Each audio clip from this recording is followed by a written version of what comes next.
সেটা সম্পর্কে বলবো। তোমাদেরকে আমি আগেই বলেছি যে কন্ট্রাসেপশন চ্যাপ্টারটা তোমাদের জন্য অনেক ইম্পর্টেন্ট, কারণ এখানে রিটেনের কোশ্চেন, অস্পির তোমাদের কি গুলো দেওয়া থাকে, কন্ট্রাসেপটিভ যে কোনো একটা ডিভাইস অথবা যে কোনো একটা পিলের পাতা দিয়ে তোমাদের কোশ্চেন থাকবে। আর ভাইভাতে তো এখান থেকে অসংখ্য কোশ্চেন থাকে। সুতরাং কন্ট্রাসেপশনটা তোমাদের জন্য খুবই ইম্পর্টেন্ট চ্যাপ্টার ফর এক্সাম। আমি গত ক্লাসে আইইউসিডি পড়িয়েছি, আজকে আমি ওরাল কন্ট্রাসেপটিভ পিল সম্পর্কে তোমাদের বলবো। এটা হচ্ছে স্টেরয়েড কন্ট্রাসেপশনের আন্ডারে আছে। এখন আমরা একটা পর একটা পড়ার পরে অ্যাজ এ হোল আমরা পরে স্টেরয়েড কন্ট্রাসেপশনের যে একটা চার্ট আছে দেখবা, সেই চার্টটা তোমরা একটু ফলো করো। যেখানে ওরাল আছে, প্যারেন্টেরাল আছে, কিছু ডিভাইস ইউজ করা হয়, কিছু প্যাচ ইউজ করা হয়। তার মধ্যে যেটা ওরাল, সেখানে ইস্ট্রোজেন প্রজেস্টেরন মেইনলি ব্যবহার করা হয়। একটা হচ্ছে কম্বাইন্ড ওরাল কন্ট্রাসেপটিভ পিল, আর একটা হচ্ছে সিঙ্গেল প্রিপারেশন, সাধারণত প্রজেস্টেরন থাকে। যেখানে ইস্ট্রোজেন ব্যবহার করা যাবে না, ইস্ট্রোজেন হচ্ছে এটার পোটেন্সি অনেক বাড়ায়। যেখানে ইস্ট্রোজেন ব্যবহার করা যাবে না, সেখানে শুধু আমরা প্রজেস্টেরন ব্যবহার করি, সাধারণত ল্যাকটেশনাল পিরিয়ডে ব্যবহার করি। আর একটা যেখানে ইস্ট্রোজেন কন্ট্রাইন্ডিকেশন আছে, সেখানে আমরা প্রজেস্টেরন অনলি পিল গুলো ব্যবহার করে থাকি। তাহলে আজকে যদি আমরা কম্বাইন্ড প্রিপারেশন পড়ি, সেটা একটা হচ্ছে যে ইস্ট্রোজেন প্রিপারেশন সাধারণত ইথিনাইল ইস্ট্রাডিওল অথবা নরজেস্ট্রল এটা ব্যবহার করা হয়। আর যেটা প্রজেস্টেরন, সেটা সেখানে দুই ধরনের প্রজেস্টেরন ব্যবহার করা হয়। একটা লিভোনরজেস্ট্রল, আর একটা তোমার ব্যবহার করা হয় থার্ড জেনারেশন। তোমরা দেখবে যে বইয়ে আছে থার্ড জেনারেশন যে প্রজেস্টেরন গুলো, সেগুলো আমরা এখন ব্যবহার করি, কারণ সেগুলো হচ্ছে লিপিড ফ্রেন্ডলি। দেখা যায় প্রজেস্টেরন রক্তে লিপিডের মাত্রা বাড়িয়ে দেয়। তাহলে যেই লিপিড ফ্রেন্ডলি প্রজেস্টেরন গুলো, এগুলোকে কম করে, কম্পারেটিভলি কম করে। তোমাদেরকে জিজ্ঞেস করবে যে থার্ড জেনারেশন প্রজেস্টেরন কি কি। তিনটা আছে, একটা ডেসোজেস্টেরন, Recording in progress. একটা ডেসোজেস্টেরন, নরজেস্টিমেট, আর একটা জেস্টোডিন। তাহলে লিপিড ফ্রেন্ডলি প্রজেস্টেরন তিনটা। আর ইস্ট্রোজেন কি ব্যবহার করা হয়? Ethinyl oestradiol. যে ইস্ট্রোজেনটা ব্যবহার করা হয় ইথিনাইল ইস্ট্রাডিওল। তাহলে মনোফেজিকের মধ্যে আছে লো ডোজ এবং হাই ডোজ। লো ডোজের মধ্যে যখন আমরা ইথিনাইল স্ট্রাডিওল বলবো, সেটা 0.03 থেকে 0.035 মিলিগ্রাম। আর যেটা হাই ডোজ মনোফেজিক ওরাল কন্ট্রাসেপশনের মধ্যে ইথিনাইল স্ট্রাডিওল ব্যবহার করা হয় 0.05 মিলিগ্রাম। তাহলে আমরা ওরাল কন্ট্রাসেপশন যখন বলবো, তখন সেটা আছে কম্বাইন্ড এবং প্রজেস্টেরন অনলি পিল। কম্বাইন্ডের মধ্যে আছে মনোফেজিক এবং মাল্টিফেজিক। মনোফেজিকের মধ্যে আছে লো ডোজ এবং হাই ডোজ। লো ডোজের মধ্যে ইথিনাইল স্ট্রাডিওল ব্যবহার করা হয় 0.03 থেকে 0.035 মিলিগ্রাম। আর হাই ডোজের মধ্যে 0.05 মিলিগ্রাম, অথবা এটাকে তুমি যদি মাইক্রোগ্রামে বলতে চাও, তাহলে 30 থেকে 35 মাইক্রোগ্রাম, অথবা হাই ডোজ যেটা সেটা হচ্ছে 50 মাইক্রোগ্রাম। বাইফেজিকের মধ্যে মাল্টিফেজিক যেটা, সেটা দুটো আছে, একটা বাইফেজিক, একটা ট্রাইফেজিক। তোমাদের খালি এটা জানতে হবে, কারণ এটা খুব একটা ব্যবহারও হয় না, কিন্তু ব্যবহার করা যেতে পারে। বাইরের দেশগুলোতে আছে যে মাল্টিফেজিক যেটা, একটা বাইফেজিক, একটা ট্রাইফেজিক। কন্টিনিউয়াসলি ইথিনাইল ইস্ট্রোজেন দেওয়া হয়, কিন্তু প্রজেস্টেরন যেটা, সেটা হচ্ছে গিয়ে বিশেষ বিশেষ সময়ে দেওয়া হয়। বাইফেজিকে লাস্ট 11 ডেজ, আর ট্রাইফেজিকে হচ্ছে প্রথম সপ্তাহ এবং তৃতীয় সপ্তাহ। তাহলে এই গেল তোমার হচ্ছে প্রিপারেশন। এখন আমরা যদি মোড অফ অ্যাকশনে আসি, তাহলে এর মোড অফ অ্যাকশন হচ্ছে যে সাধারণত একটা ইফেক্টিভ কন্ট্রাসেপশন যেটা, সেটা হচ্ছে যে ওভুলেশনকে প্রিভেন্ট করবে, এটা একটা ক্রাইটেরিয়া। তোমাদেরকে এর আগের বার বলেছি যে একটা ইফেক্টিভ কন্ট্রাসেপশন এর ক্রাইটেরিয়া গুলো কি কি। একটা ইফেক্টিভ কন্ট্রাসেপশনের ক্রাইটেরিয়া গুলো হবে যে এটা অ্যাকসেপ্টেবল হবে, এটার ফেলিওর রেট কম থাকবে, সেফ থাকবে, রিভার্সিবল হবে, চিপ হবে, কোনো নন কন্ট্রাসেপটিভ বেনিফিট যদি থাকে তাহলে আরো ভালো, এবং সাধারণত এটা ইউজ এবং রিকোয়ারমেন্ট যেগুলো, সেগুলো খুব মিনিমাল মোটিভেশনেই যেন পেশেন্ট মোটিভেট হতে পারে, মেইনটেনেন্স সুপারভিশন ইজি হয়। এইগুলো হচ্ছে একটা আইডিয়াল কন্ট্রাসেপটিভ মেথডের ক্রাইটেরিয়া। তার মধ্যে আছে কিন্তু মোস্ট ইফেক্টিভ মেথড কোনটা, ভেরি ইফেক্টিভ মেথড কোনটা, এগুলা এটা হচ্ছে WHO ক্রাইটেরিয়া, যে একটা কন্ট্রাসেপটিভ ইফেক্টিভনেস আমরা কিভাবে মেজার করতে পারি। তার মধ্যে আছে মোস্ট ইফেক্টিভ, এখানে সাধারণত 0.1 থেকে 0.2 প্রেগন্যান্সি পার 100 ওমেন পার ইয়ার, এরকম একটা ফেলিওর রেট যাদের থাকে তারা হচ্ছে মোস্ট ইফেক্টিভ মেথড। আর যারা ভেরি ইফেক্টিভ মেথড তারা হচ্ছে 0.3 থেকে 900 প্রেগন্যান্সি পার 100 ওমেন ইয়ার। তারা কারা? তারা হচ্ছে যেমন ল্যাকটেশনাল অ্যামিনোরিয়া, যারা ল্যাকটেশনাল অ্যামিনোরিয়া প্লাস কন্ট্রাসেপশন যারা ব্যবহার করে, ইনজেক্টেবল কন্ট্রাসেপশন যারা ব্যবহার করে, প্রোজেস্টেরন অনলি পিল, প্যাচ, ভ্যাজাইনাল রিং যারা ব্যবহার করে। আর মোস্ট ইফেক্টিভ হচ্ছে স্টেরিলাইজেশন 1 নাম্বার, 2 নাম্বার আইইউসিডি। এই দুটা হচ্ছে মোস্ট ইফেক্টিভ কন্ট্রাসেপশন। এখন আমরা করব যে মোড অফ অ্যাকশনটা। মোড অফ অ্যাকশন এর মধ্যে আছে যে ইস্ট্রোজেন হেল্প করে, আর একটা হচ্ছে প্রোজেস্টেরন কিভাবে হেল্প করে।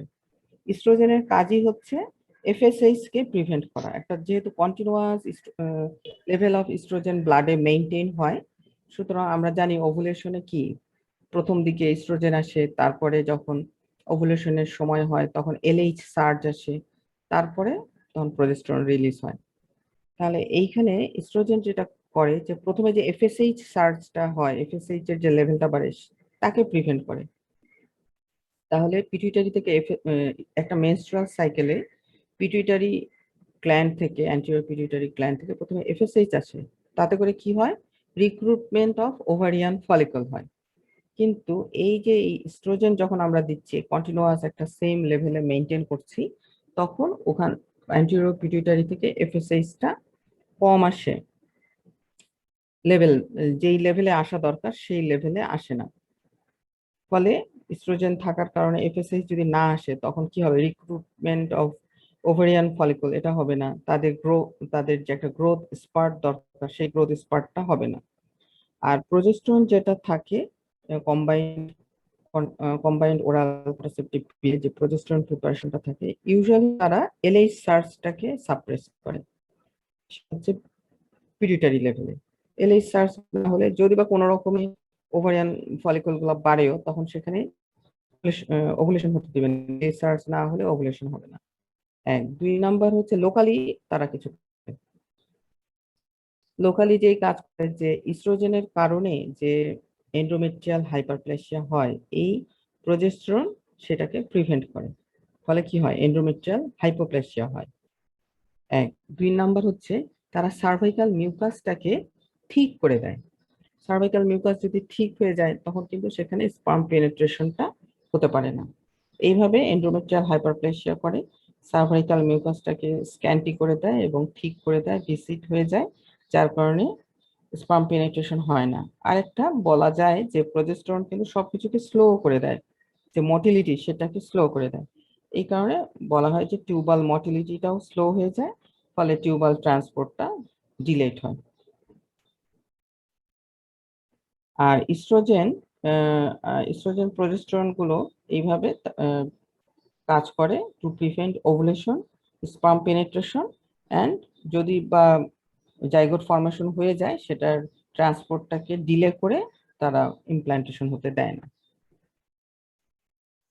সুতরাং আমরা যখন কোনো কাপল সিলেকশন করব যে কাদেরকে আমরা ওরাল কন্ট্রাসেপটিভ পিল দেব, সেই ক্ষেত্রে আমাদের হিস্ট্রি নিতে হবে, কিছু ক্লিনিক্যাল এক্সামিনেশন করতে হবে, এবং এই পিলের কিছু বেনিফিট, কিছু রিস্ক পেশেন্টকে কাউন্সেলিং এর মাধ্যমে বোঝাতে হবে, যেন পেশেন্ট অ্যালার্ট থাকে যে কোনো কারণে যদি তার কোনো রিস্ক ফ্যাক্টর দেখা যায় তাহলে যেন সে এই ওরাল কন্ট্রাসেপটিভ পিলটা উইথড্র করতে পারে।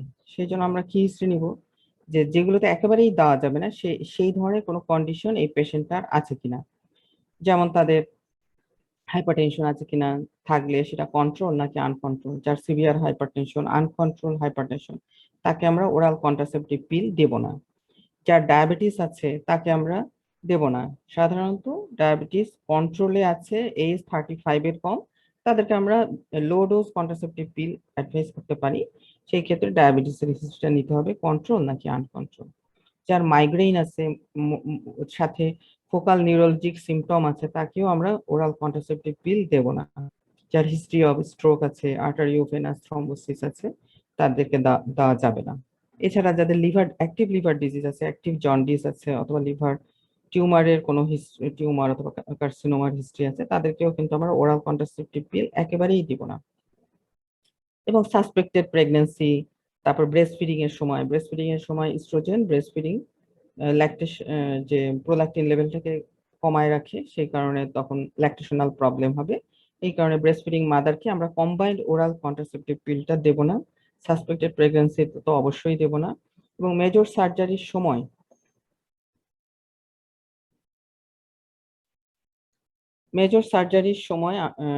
বা প্রলং ইমোবিলাইজেশন আছে এই ধরনের পেশেন্টকে আমরা কিন্তু ওরাল কন্ট্রাসেপটিভ পিল দেব না, কারণ তাতে করে এই ইস্ট্রোজেন এর কারণে থ্রম্বোএম্বোলিজম বেড়ে যেতে পারে।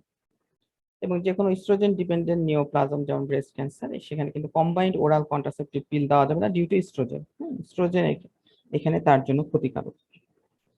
এছাড়া যাদের এজ মোর দেন 40 ইয়ার্স, যারা হেভি স্মোকার ফলোইং 35 ইয়ার্স, এদেরকে কিন্তু আমরা ভেবে চিনতে দেব যে তাদের আদার কোনো রিস্ক ফ্যাক্টর আছে কিনা। হ্যাঁ, সিকেল সেল ডিজিজ যেখানে সিকলিং হয়ে থ্রম্বোএম্বোলিজম হওয়ার সম্ভাবনা থাকে, এদেরকে একেবারেই দেওয়া যাবে না তা না, কিন্তু তাদেরকে আমার ভেবে চিন্তে দিতে হবে।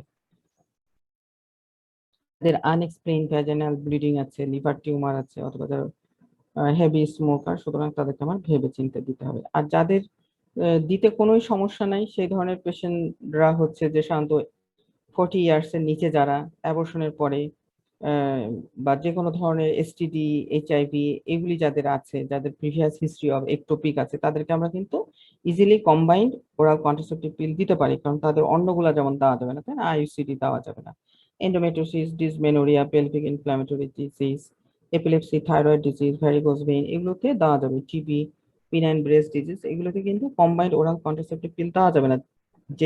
যাদের ক্ষেত্রে এইগুলোকে আবার কোনোটাকেই আইসিডি, কিছু কিছু আছে যেমন আইসিডি দেওয়া যাবে না, এই ধরনের পেশেন্ট গুলোকে আমরা ইজিলি ওরাল কন্ট্রাসেপটিভ পিল দিতে পারবো।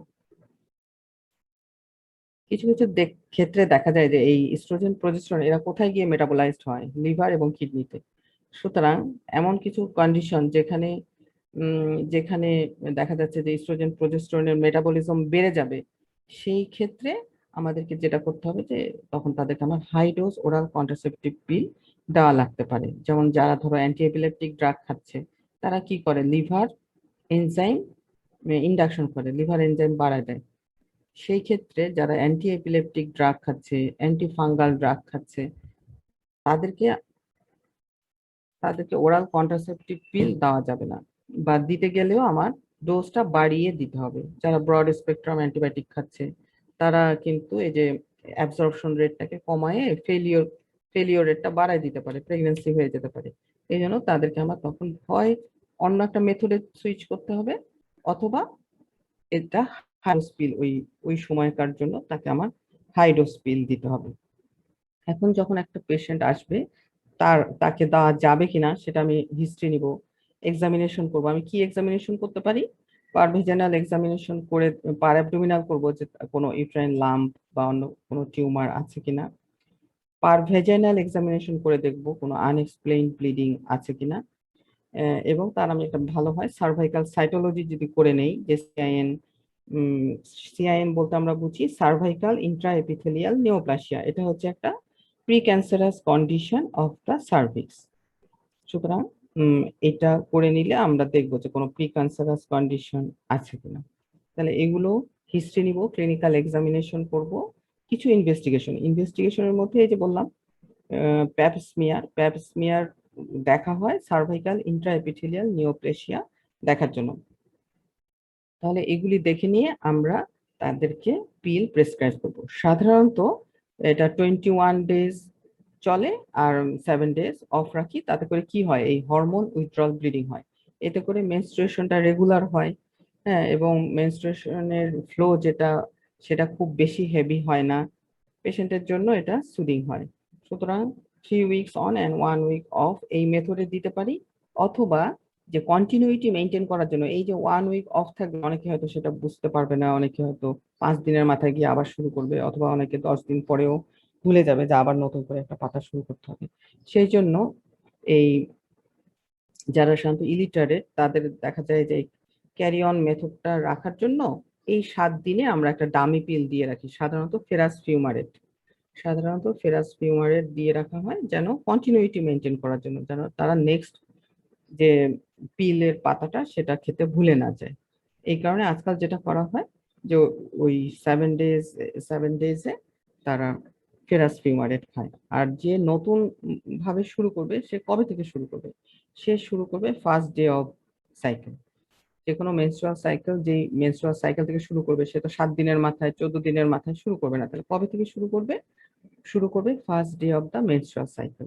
21 দিন পর্যন্ত কন্টিনিউয়াসলি ওরাল কম্বাইন্ড কন্ট্রাসেপটিভ পিলটা খাবে এবং 7 দিন হয় অফ রাখবে অথবা যেই পাতায় ডামি পিল থাকবে সে সেটা খেতে থাকবে। ওই সময় তার এই হরমোন উইথড্রল ব্লিডিংটা হবে। এবং আমরা তাকে বলবো যে যদি তার অনেক বেশি মাথা ব্যথা হয়, পায়ে যদি মাসল ক্র্যাম্প হয়, হ্যাঁ, যেগুলো আর কি একদম অ্যাবসলিউট কন্ট্রাইন্ডিকেশন, সে ধরনের যদি কোনো সিমটম তার দেখা যায় সে অবশ্যই তার কোনো কেয়ার গিভারের কাছে গিয়ে বলবে যে তার এই সমস্যাগুলো হচ্ছে। আর যদি কোনো কারণে মিস পিল হয়, যেমন সেটা কি একদিন হতে পারে 2 দিন হতে পারে, তাই না? যদি একদিন তার মিস পিল হয় যে একদিন সে খেতে ভুলে গেল, তাহলে সে কি করবে? সেটাও যখন তুমি একটা পিল খেতে অ্যাডভাইস করবে তাকে কিন্তু এটা ভালোভাবে বুঝিয়ে বলতে হবে যে যদি কোনোদিন একটা ভুলে যাও খেতে, তখন পরের দিন যখনই মনে পড়বে, সকালে দুপুরে যখনই মনে পড়বে তখনই তুমি মিস পিলটা খেয়ে নিবে এবং ওই দিনকার যে রেগুলার পিল সেটা তুমি শিডিউল টাইমে খাবে। শিডিউল টাইমটা কোন সময়? সাধারণত দেখা যায় যে প্রতিদিন রাতে ভরা পেটে একটা নির্দিষ্ট সময়ে প্রতিদিন খেতে হয়। তাহলে পেশেন্টকে আমরা বলি যে তোমার আফটার ডিনার তুমি এটা খেয়ে শুয়ে পড়ো। তাহলে মিস পিল হলে একদিন যদি মিস পিল হয় তাহলে যখনই মনে পড়বে পরের দিন তখনই খেয়ে ফেলবে এবং সেদিনকার শিডিউল পিলটা খাবে। যদি 2 দিন মিস পিল হয় একই, কিন্তু যদি 3 দিন হয় তাহলে আমরা মনে করব কি যে এই পেশেন্টটা এই পিলটা খাওয়ার উপযুক্ত না। যে কিনা 3 দিন মিস করবে তাকে আমরা অন্য মেথড অ্যাপ্লাই করতে বলবো। তাহলে ড্রাগ মিস পিল বললাম, ড্রাগ ইন্টারাকশন আমরা বললাম। তাহলে কখন আমরা এই পিলটা উইথড্র করব? যখন সে পরে প্রেগন্যান্সি নিতে চাইবে তখন আমরা তাকে স্টপ করতে বলবো। প্রেগন্যান্সি নেওয়ার 3 মাস আগে সে এটা বন্ধ রাখবে, কারণ পিলের যে ইফেক্ট গুলো আছে সেই ইফেক্ট গুলো ওয়াশ আউট হয়ে যাবে, একেবারে চলে যাবে, তারপরে সে প্রেগন্যান্সি নিবে। সেই জন্য যখন সে প্ল্যান করবে যে আমি প্রেগন্যান্সি নিব, তার 3 মাস আগে কম্বাইন্ড ওরাল পিলটা সে বন্ধ করবে। তার বন্ধ করার 3 মাস পরে সে প্রেগন্যান্সি প্ল্যান করবে। যদি তার ওরকম দেখা যায় সিভিয়ার মাইগ্রেন ডেভেলপ করছে অথবা সিভিয়ার মাথা ব্যথা হয়, ভিজুয়াল ডিস্টারবেন্স হচ্ছে অথবা লেগ মাসল ক্র্যাম্প হচ্ছে, হ্যাঁ, এক্সেসিভ ওয়েট গেইন হচ্ছে অথবা তার মুড চেঞ্জ হচ্ছে, ডিপ্রেশনে চলে যাচ্ছে, সেই ক্ষেত্রে কিন্তু তাকে আমরা ওই পিল কম্বাইন্ড ওরাল কন্ট্রাসেপটিভ পিলটা বন্ধ করে দেব। সাধারণত কি ধরনের অ্যাডভার্স ইফেক্ট হতে পারে? কিছু কিছু আছে মাইনর কমপ্লেইন্স, কিছু কিছু আছে মেজর কমপ্লেইন্স। মাইনরের মধ্যে সাধারণত একটু nausea, vomiting, headache, leg muscle cramp হতে পারে। এইগুলো সাধারণত প্রজেস্টেরনের জন্য হয়, কিছু কিছু আছে এস্ট্রোজেনের জন্য হয়। হেডেক গুলো এস্ট্রোজেনের জন্য হয় আর লেগ মাসল ক্রাম্প প্রজেস্টেরনের জন্য হয় এবং 2-3 মাসের মধ্যে এগুলি সাবসাইড করে যায়। না করলে যদি পেশেন্টের ডেইলি লাইফ হ্যাম্পার্ড হয় তাহলে তাকে আমরা অন্য মেথডে যেতে বলবো। সাধারণত ওয়েট গেইন হয়, এটা একটা side effect. Excessive weight gain যদি হয় তখন আমরা কিন্তু এই পিলটা তাকে আর ক্যারি অন করতে দিব না, সে তখন অন্য মেথডে চলে যাবে। আর এক ধরনের এই ইস্ট্রোজেনের জন্য এক ধরনের পিগমেন্টেশন হয়, এটাকে আমরা বলি ক্লোয়াসমা। এগুলি হতে পারে, তার পেশেন্টকে আমার অ্যাসিওর করতে হবে, হ্যাঁ, যে সাধারণত অ্যান্ড্রোজেনিক কি থাকে তো সেই জন্য একটু পিগমেন্টেশন হতে পারে। যাদের মেনস্ট্রুয়াল অ্যাবনর্মালিটি আছে তাদের কিন্তু আম, তাদের জন্য কম্বাইন্ড ওরাল কন্ট্রাসেপটিভ পিল ভালো। কিন্তু আমরা যে বলছি যে লো ডোজ কন্ট্রাসেপটিভ পিল আমরা দিতে পারি 30 থেকে 35 মাইক্রোগ্রাম, এগুলো দেওয়ার 25 মাইক্রোগ্রাম 20 মাইক্রোগ্রামও এখন আমরা চলে যাচ্ছি। কিন্তু এগুলি দেওয়ার যে অসুবিধাটা সেটা হচ্ছে যে ব্লাডে ইস্ট্রোজেন লেভেলটা মেনটেন করতে হয়। কোনো কারণে সে যদি নিয়মিতভাবে একই সময়ে না খায় তাহলে যেটা হবে, ব্লাডের যে ইস্ট্রোজেন লেভেলটা এটা যদি ওঠানামা করে তখন তার ব্রেক থ্রু ব্লিডিং হতে পারে। যে হঠাৎ করে দেখা গেল 7 দিনের মাথায় 8 দিনের মাথায় তার হঠাৎ করে একটু স্পটিং হচ্ছে, এটাকে বলা হয় ব্রেক থ্রু ব্লিডিং। সাধারণত সে যদি পিলটা ঠিক মতো না খায়, ব্লাডের লেভেলটা যদি ঠিক মতো মেনটেন না হয়, তখন এটা হতে পারে। তখন তো ঠিক মতো না খাওয়ার কারণে একটা হতে পারে, তার যদি হঠাৎ করে ডায়রিয়া ভমিটিং হয়, যে দেখা গেল ডায়রিয়া অথবা ভমিটিং এর কারণে পিলটা তার ব্লাড লেভেলটা মেনটেন হচ্ছে না। হ্যাঁ, অথবা এমন অ্যান্টিবায়োটিক অথবা এমন সে অ্যান্টিবায়োটিক ড্রাগ এই ধরনের কোনো কিছু খাচ্ছে যার কারণে ব্লাড লেভেলটা তার মেনটেন হচ্ছে না, তখনই কিন্তু এই ব্রেক থ্রু ব্লিডিংটা হতে পারে। এবং অনেকেই কমপ্লেইন করে যখন লম্বা সময় ধরে কেউ কম্বাইন্ড ওরাল কন্ট্রাসেপটিভ পিল খায়, তখন ওই এন্ডোমেট্রিয়াল হাইপোপ্লেসিয়ার জন্য হাইপোমেনোরিয়া হয়। হাইপোমেনোরিয়া মানে small volume of menstrual blood. এটা অনেককে চিন্তায় ফেলে দেয় যে কেন তার স্ক্যান্টি মেনস্ট্রুয়েশন হচ্ছে। খুব কম ক্ষেত্রেই মেনোরেজিয়া হয়। এবং আরেকটা টার্ম তোমরা শর্ট কোশ্চেনে আসতে পারে অথবা আমরা ভাইভাতে জিজ্ঞেস করি, সেটা হচ্ছে পোস্ট পিল অ্যামেনোরিয়া। কারো কারো 7 বছর 8 বছর 12 বছর খাচ্ছে, খেতে খেতে দেখা গেলো কমতে কমতে মেনস্ট্রুয়াল ব্লিডিং কমতে কমতে পরে দেখা যাচ্ছে একদম মেনস্ট্রুয়েশন অফ। সে পিল খাচ্ছে কিন্তু কোনো মেনস্ট্রুয়েশন হচ্ছে না।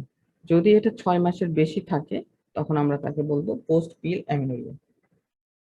সেই ক্ষেত্রে আমি তাকে পিলটাকে স্টপ করতে বলবো। হ্যাঁ, পিলটাকে স্টপ করতে বলে আমি অন্য একটা মেথডে যেতে বলবো, এবং সেই ক্ষেত্রে আমাকে তখন উইথড্রল ব্লিডিং করতে হবে অন্য মেডিকেশন দিয়ে।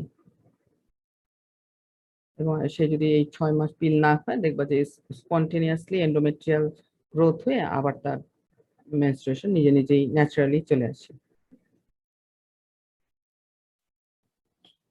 আর মেজর কমপ্লিকেশন গুলো আমরা অলরেডি বলেছি যে এদের মুড চেঞ্জ হয়, হাইপারটেনশন হতে পারে। এই জন্য যাদের সিভিয়ার হাইপারটেনশন আছে, যাদের ভাস্কুলার কমপ্লিকেশন যদি কারো হতে পারে, সেজন্য ফ্যামিলিতে অথবা তার নিজের ভাস্কুলার কমপ্লিকেশনের কোনো হিস্ট্রি আছে কিনা এগুলো জেনে নিয়েই আমরা দেব। তারপরে অনেকের ক্ষেত্রে খুব রেয়ার হলেও হতে পারে।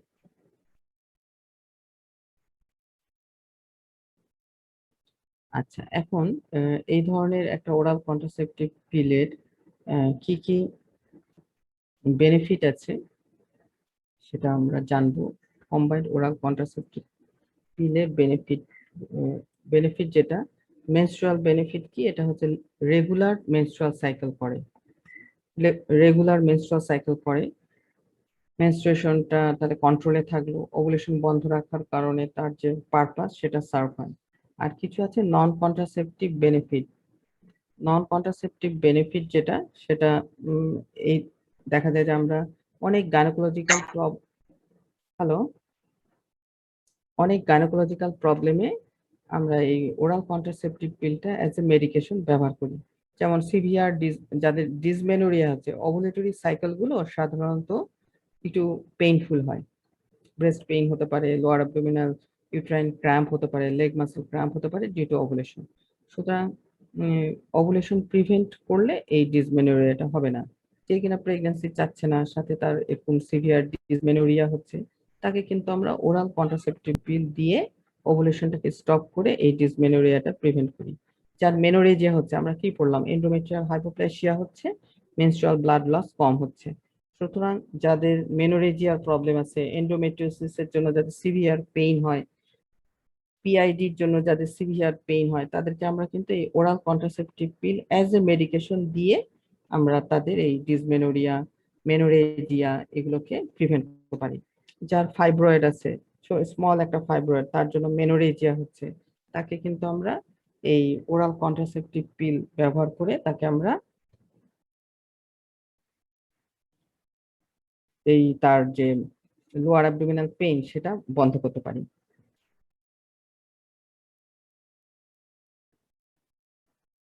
এখন আসো প্রজেস্টেরন অনলি পিল।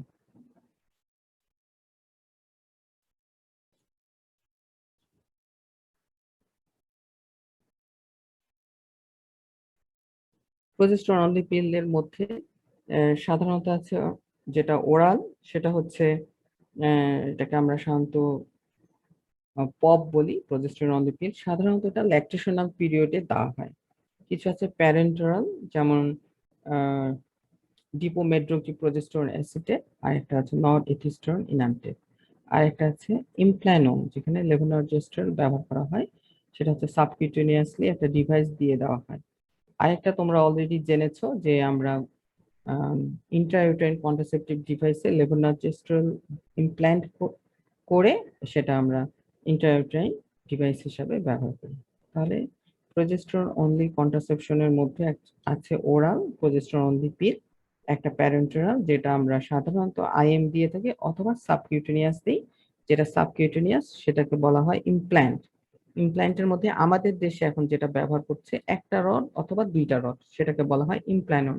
আর আগের দিনে আমরা দিতাম 5টা বা 6টা রড দিয়ে দিতাম ফ্যানিং মেথডে, সেটাকে বলা হয় নরপ্ল্যান্ট। আগে যেটা ব্যবহার করতাম এখন অবসলিউট হয়ে গেছে, এখন আমরা দিচ্ছি একটা রড অথবা দুইটা রড, সেটাকে বলা হয় ইমপ্ল্যানন।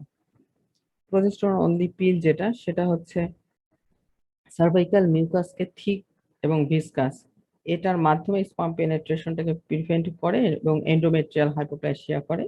এইভাবে প্রজেস্টেরন অনলি পিলটা কাজ করে। সুতরাং মিনি পিল যেটা, এটাকে মিনি পিল বলা হয়। সেটাকে কিভাবে খাওয়া হয়, সেটা একদম first day of menstrual cycle থেকে শুরু হবে এবং কন্টিনিউয়াসলি খাবে। সে যদি সাধারণত এক্সক্লুসিভ ব্রেস্ট ফিডিং জন্মের 6 মাস পর্যন্ত খেতে হয় এক্সক্লুসিভ ব্রেস্ট ফিডিং। সুতরাং এই সময় যেন তার মিল্ক বা মিল্ক প্রোডাকশনের যেন কোনো হ্যাম্পার না হয়, সেই কারণে আমরা প্রজেস্টেরন অনলি পিল দিয়ে থাকি 1.5 মাস সময় থেকে, অথবা জাস্ট আফটার ডেলিভারিও দেওয়া যায়। তাহলে first day of the cycle অথবা জাস্ট আফটার ডেলিভারি আমরা এটাকে দিই এবং কন্টিনিউয়াসলি দিতে হবে এবং একটা same time of the day, এটা খুবই ইম্পর্টেন্ট। কোনো সময় বিকালে খেলো, কোনো সময় সন্ধ্যায় খেলো, রাতে খেলো, এরকম হবে না, একটা সেম টাইমে দিতে হবে। তাহলে ব্লাড লেভেলটা মেনটেন হবে, ফলে কোনো ব্রেক থ্রু ব্লিডিং হবে না এবং ওভুলেশনও হতে দেবে না। এই জন্য একটা নির্দিষ্ট সময়ে খেতে হবে। তাহলে আমরা ইস্ট্রোজেন না থাকার কারণে যে ইস্ট্রোজেনের জন্য যে সাইড ইফেক্ট, সেই সাইড ইফেক্ট গুলো আমরা অ্যাভয়েড করতে পারবো এবং ল্যাকটেশনটা সাধারণত হ্যাম্পার্ড হয় না। ল্যাকটেশনাল পিল বলি আমরা এই জন্য, যেহেতু ল্যাকটেশন পিরিয়ডে ব্যবহার করি। এটার ডিসঅ্যাডভান্টেজ যেটা, সেটা হচ্ছে সাধারণত acne, mastalgia, break through bleeding এগুলি হতে পারে। আর অ্যামেনোরিয়া হয়, অনেকে সেটার জন্য ভাবে যে আবার প্রেগনেন্সি হয়ে গেল কিনা। অ্যামেনোরিয়া হলে এটা একটা দুশ্চিন্তারই ব্যাপার যে হচ্ছে না, এটা কি ডিউ টু প্রেগনেন্সি না অন্য কোনো সমস্যা হয়ে গেল। প্রজেকশন দিলে অনেকেরই অ্যামেনোরিয়া হয়। আর যাদেরকে আমরা দেবো না, যে যদি অনেক সময় দেখা যায় যে ওভুলেশনকে যেহেতু 100% প্রিভেন্ট করে না, সেই জন্য অনেক সময় প্রেগনেন্সি হয়ে যায়। যদি সেরকম কিছু হয় তাহলে এটাকে বন্ধ করে দিতে হবে। আনএক্সপ্লেইন ভ্যাজিনাল ব্লিডিং অথবা যাদের ব্রেস্ট ক্যান্সারের হিস্ট্রি আছে তাদের এটা দেওয়া যাবে না। আর ইনজেক্টেবলের মধ্যে আছে একটা হচ্ছে ডিএমপি আর একটা হচ্ছে নেটেন। সাধারণত আমাদের দেশে গভর্নমেন্ট লেভেল থেকে যেই ইনজেক্টেবল মেথডটা ইউজ করা হয় সেটাকে আমরা ডিএমপিএ বলি। এটা সাধারণত 3 মান্থ ইন্টারভেলে আইএম দেওয়া হয়। তাহলে তার মেনস্ট্রুয়েশন হবে, মেনস্ট্রুয়েশনের ফার্স্ট 5 days এর মধ্যে আমরা এটাকে ইন্ট্রামাসকুলারলি অ্যাডমিনিস্টার করি ফর 3 মান্থ। সাধারণত এখানে কতটুকু থাকে, 300 মিলিগ্রাম এভরি 150 মিলিগ্রাম থাকে। আর যদি আমরা নেটেন দিই তাহলে সেটা হচ্ছে 300 মিলিগ্রাম ফর 6 মান্থ।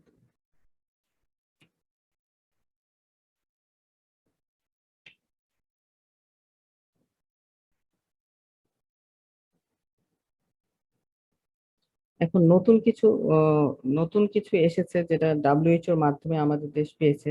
তার মধ্যে একটা হচ্ছে সায়নাপ্রেস। এটাও মেড্রোক্সি প্রজেস্টেরন অ্যাসিটেট, কিন্তু এটা নতুন নামে এসেছে সায়ানাপ্রেস। সাধারণত এখানে 104 মিলিগ্রাম থাকে এবং স্লোলি রিলিজ হয়। এটা দিতে খুব সুবিধা, ছোট একটা ইনসুলিন সিরিঞ্জের যেমন নিডলটা খুবই ছোট, সেরকম এটারও নিডলটা খুবই ছোট, ফলে এটা দেওয়াটা ইজি।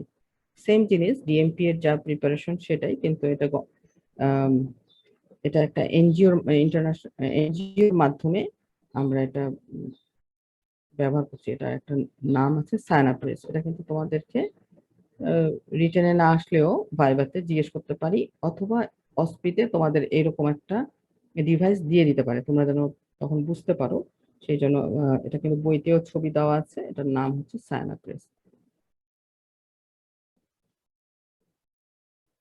ইমপ্ল্যান্ট যেটা এখন আমরা ব্যবহার করি সেটা আমরা বললাম যে ইমপ্ল্যান্ট গুলো এখন, আগে আমরা নট প্ল্যান্ট ব্যবহার করতাম, কিন্তু এখন আমরা যেটা দিচ্ছি সেটা হচ্ছে 1 রড অথবা 2 রড। যেটা 1 রড সেটাকে বলা হয় ইমপ্ল্যানন, আর যেটা 2 রড সেটাকে বলা হয় জেডলি। যেটা জেডলি বা 2 রড সেটা সাধারণত মেয়াদ হচ্ছে 3 ইয়ার্স। 3 ইয়ার্স। আর যেটা সরি, যেটা 1 রড সেটা হচ্ছে 3 ইয়ার্স, আর যেটা 2 রড সেটা হচ্ছে 5 ইয়ার্স। তাহলে এটা আমরা কোথায় দেই? সাধারণত বাম হাতে দেই, যেখানে ট্রাইসেপ মাসল এবং বাইসেপ মাসলের মাঝখানে একটা দেখবা কি আছে, একটা গ্রুভ আছে, সেই গ্রুভে সাবকিউটেনিয়াসলি একটা ডিভাইসের মাধ্যমে আমরা এই নট প্ল্যান্টটা ইনসার্ট করি। আর লেভোনর্জেস্ট্রল কন্টেনিং আইভিএস, এটা তো আমরা ইনসার্শন করব ইউটেরাসের মধ্যে, এবং এটা কিছু কন্ট্রাসেপটিভ বেনিফিট তো আছে, এটার অনেক নন কন্ট্রাসেপটিভ বেনিফিটও আছে। আচ্ছা, আমাদের এরপরে জানতে হবে যে ইমার্জেন্সি কন্ট্রাসেপশন সম্পর্কে তোমাদেরকে একটু বলতে হবে। তোমাদের কয়টায় ক্লাস? 9:30, তাই না?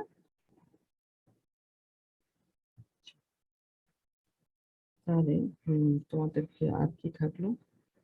তোমাদের স্টেরিলাইজেশন থাকলো এরপরে, আর ইমার্জেন্সি কন্ট্রাসেপটিভ পিল থাকলো।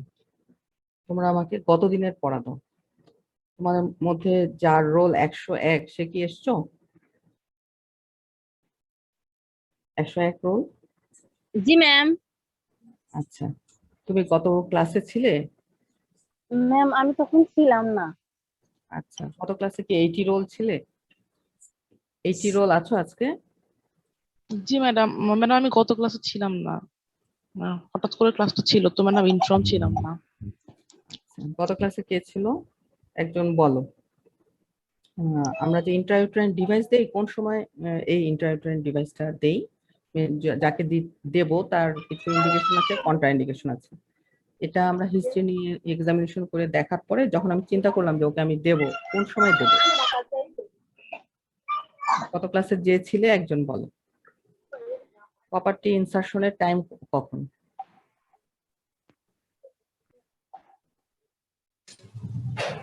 প্রপার্টি আমরা কখন দিব? After delivery. এটাকে বলা হয় পোস্টপার্টাম ফ্যামিলি প্ল্যানিং। তখন আমরা দিতে পারি আফটার ডেলিভারি, ভ্যাজিনাল ডেলিভারি অথবা সিজারিয়ান সেকশনের সময়ও আমরা জাস্ট আফটার ডেলিভারি দিয়ে দিই। কিন্তু সেটা যদি না হয়, ইউজুয়ালি তো আমরা সবাইকেই দেই না, তাই না? সবাইকে আমরা দেই হচ্ছে যে মেনস্ট্রুয়েশন পিরিয়ড করে ভাইরাস নট বাইকাল ওস।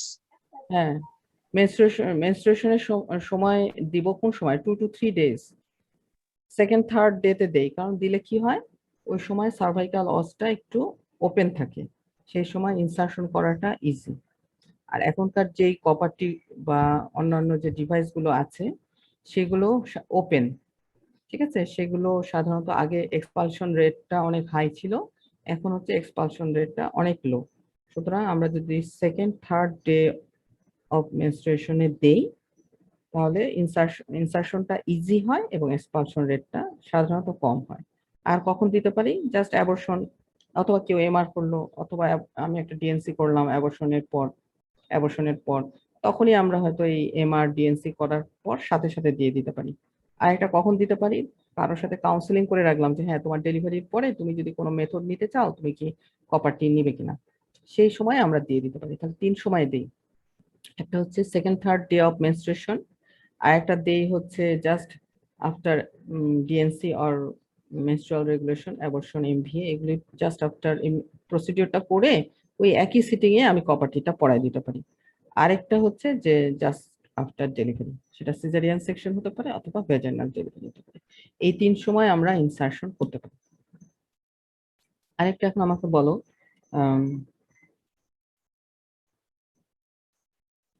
আমি কি যার একটা previous history of ectopic pregnancy আছে, আগে 2টা বাচ্চা আছে, একটা প্রিভিয়াস আর একটা একটোপিক প্রেগনেন্সির হিস্ট্রি আছে, সে আমার কাছে কন্ট্রাসেপটিভ মেথডের অ্যাডভাইস চাচ্ছে, তাহলে আমি কি তাকে কপারটি অ্যাডভাইস করব? না ম্যাম, কেন? কন্ট্রাইন্ডিকেটেড। হ্যাঁ, কারণ এটা কন্ট্রাইন্ডিকেশন কপারটির জন্য। কারো সিভিয়ার ডিসমেনোরিয়া আছে কিন্তু তার আনকন্ট্রোল ডায়াবেটিস আছে, তাহলে তাকে আমি কি মেথড দিব? আনকন্ট্রোল হাইপারটেনশন আছে, যার কিনা একটা কন্ট্রাসেপটিভ মেথড লাগবে দিতে, কিন্তু তার আনকন্ট্রোল হাইপারটেনশন আছে, তাকে তাহলে আমি এই ওরাল কন্ট্রাসেপটিভ পিল অথবা কপারটি, এই দুইটার মধ্যে কোনটা দিব? Copper T. কেন কন্ট্রাসেপটিভ পিল দিব না কেন? Estrogen causes hypertension, increase in হ্যাঁ। hypertension. হ্যাঁ, তাহলে আনকন্ট্রোল হাইপারটেনশন হচ্ছে কি একটা absolute contraindication for oral contraceptive পিল, সুতরাং তাকে আমি এটা দিব না, তার ক্ষেত্রে ভালো হবে কপারটি। কিন্তু সাথে যা সিভিয়ার ডিসমেনোরিয়া আছে তাকে আমি কোন ধরনের, আমার কাছে যদি সব ধরনের কপারটি অ্যাভেলেবল হয়, কোন ধরনের কপারটি দিব? Third generation. হরমোন কন্টেনিং কপারটিটা দিব, কারণ এই প্রজেস্টেরন তার ডিসমেনোরিয়াটাকে রিলিভ করবে। কিছু বলেছি না, নন কন্ট্রাসেপটিভ বেনিফিট আছে, সেটা ওরাল কন্ট্রাসেপটিভ পিল এবং হরমোন কন্টেনিং আইইউসিডি, এদের কিছু নন কন্ট্রাসেপটিভ বেনিফিট আছে, যেমন অ্যাডিনোমায়োসিস, স্মল ফাইব্রয়েড অথবা প্রাইমারি ডিসমেনোরিয়া। হ্যাঁ, এই ধরনের যে ওমেন আছে তাদেরকে আমরা হরমোন কন্টেইনিং পিল অথবা হরমোন কন্টেইনিং যদি ডিভাইস দেই, তাদের এই ডিসমেনোরিয়াটা কিন্তু রিজলভ হয়। সেই জন্য যার সিভিয়ার হাইপারটেনশন আছে, ডিসমেনোরিয়া আছে, কন্ট্রাসেপটিভ বেনিফিট চায়, সুতরাং তাকে আমরা হরমোন কন্টেইনিং যদি ইন্ট্রাইউট্রাইন ডিভাইস দেই, তাহলে সে বেনিফিটেড হবে, কন্ট্রাসেপশন প্লাস ডিসমেনোরিয়া। যার 6 মাসের মাথায় কপারটি পরার পরে 6 মাসের মাথায় দেখা গেল থ্রেড মিস হয়েছে, তাহলে তাকে আমরা কি অ্যাডভাইস দিব? সে যখন কেয়ার গিভারের কাছে যাবে,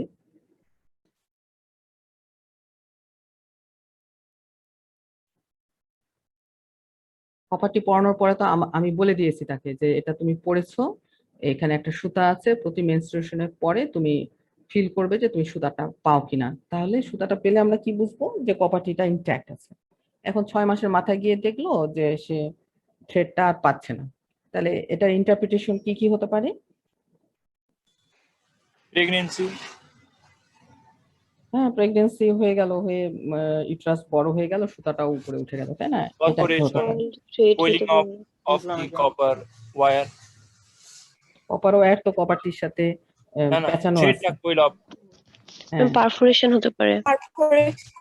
পারফোরেশন হয়ে কপার পেরিটোনিয়াল ক্যাভিটিতে ঢুকে গেল, সুতাও সাথে সাথে উপরে উঠে গেল, এটা একটা হতে পারে। আরেকটা হতে পারে কয়েলিং হতে পারে, আরেকটা বললে প্রেগন্যান্সি হতে পারে, আর কি হতে পারে? ওটা হচ্ছে এক্সপেল আউট হয়ে গেছে কোনো কারণে। হ্যাঁ, কপারটি যদি আননোটিসড এক্সপেল আউট হয়ে যায়, তাহলে আমি থ্রেড পাবো না। আর কি হতে পারে? থ্রেডটা ছিঁড়ে যেতে পারে। ছিঁড়ে যেতে পারে, থ্রেডটা নিচে ছিঁড়ে যেতে পারে। তার মানে যখন এরকম হবে তখন আমি কি করব? যে কোনো প্রবলেম হইলে আমরা কি করব? আমরা তাহলে কোন মেথডে আঁকাবো? সবসময় হিস্ট্রি, ক্লিনিক্যাল এক্সামিনেশন, ইনভেস্টিগেশন। তাহলে আমরা হিস্ট্রিতে কি নিব? যে সে কবে কপারটিটা পড়েছে, কোথায় পড়েছে, তাই না? সে এর আগে থ্রেডটা ফিল করেছিল কিনা, তাহলে এই হিস্ট্রিটা নিব। 2 নাম্বার হচ্ছে তার কোনো পেটে ব্যথা ট্যাথা আছে কিনা, এই হিস্ট্রিগুলো নিব। এক্সামিন কি করব? পার স্পেকুলাম হ্যাঁ, এক্সামিনেশন। পার স্পেকুলাম এক্সামিনেশন করব। সাধারণত আমরা 2টা স্পেকুলাম আছে। স্পেকুলাম মানে ভেজাইনাল ওয়ালটাকে অ্যাপার্ট করে আমি সার্ভিক্সটা দেখব। 2টা স্পেকুলাম আছে। কপারটি দেখার জন্য আমরা যে স্পেকুলামটা ব্যবহার করি তাকে বলা হয় বাইভালভ কাসকোস ভেজাইনাল স্পেকুলাম। এটা হাসির ঠোঁটের মতো, বুঝছো? 2টা ব্লেড আছে, অ্যান্টেরিয়র ভেজাইনাল ওয়াল, পোস্টেরিয়র ভেজাইনাল ওয়ালকে অ্যাপার্ট করে সার্ভিক্সটাকে ভিজুয়ালাইজ করা যায়। সুতরাং যখন সার্ভিক্সটা দেখবো তখন ওখানে আমি দেখবো যে আসলেই থ্রেডটা নাই কিনা। যদি অনেক সময় দেখা যায় যে আমি যদি একটু ম্যানিপুলেট করি ইনস্ট্রুমেন্ট দিয়ে, তাহলে থ্রেডটা ঠিকই বের হয়ে আসে যদি কয়েলিং হয়ে থাকে। 2 নাম্বার হচ্ছে অনেক সময় আসলেই হয়তো পড়ে গেল, কিন্তু এই যে কপারটির যে ভার্টিক্যাল এন্ড আছে সেখানে দেখবা একটা সাদা বলের মতো আছে, অনেক সময় সেই বলটা তখন আমরা দেখতে পারি, তার মানে যে থ্রেডটা পড়ে গেছে, কপারটিটা ঠিকই আছে। তারপরেও না বোঝা গেলে আমরা বায়োম্যানুয়াল করে এই যে এই ভার্টিক্যাল এন্ডটা একটু ফিল করার চেষ্টা করি, যে সার্ভাইকাল অসের মধ্যে দিয়ে ভার্টিক্যাল এন্ডটাকে ফিল করা যাচ্ছে কিনা। দেখা গেল যে না, আসলে কিছুই পাওয়া যাচ্ছে না, তাহলে হিস্ট্রি নিলাম, ক্লিনিক্যাল এক্সামিনেশন করলাম, এরপরে ইনভেস্টিগেশন। যদি ওরকমই হয় যে না, কপারটিটা আমি নিজেও ফিল করতে পারছি না, কয়েল থ্রেডটাকে দেখতে পাচ্ছি না, তখন আমি কি ইনভেস্টিগেশন করতে দিব?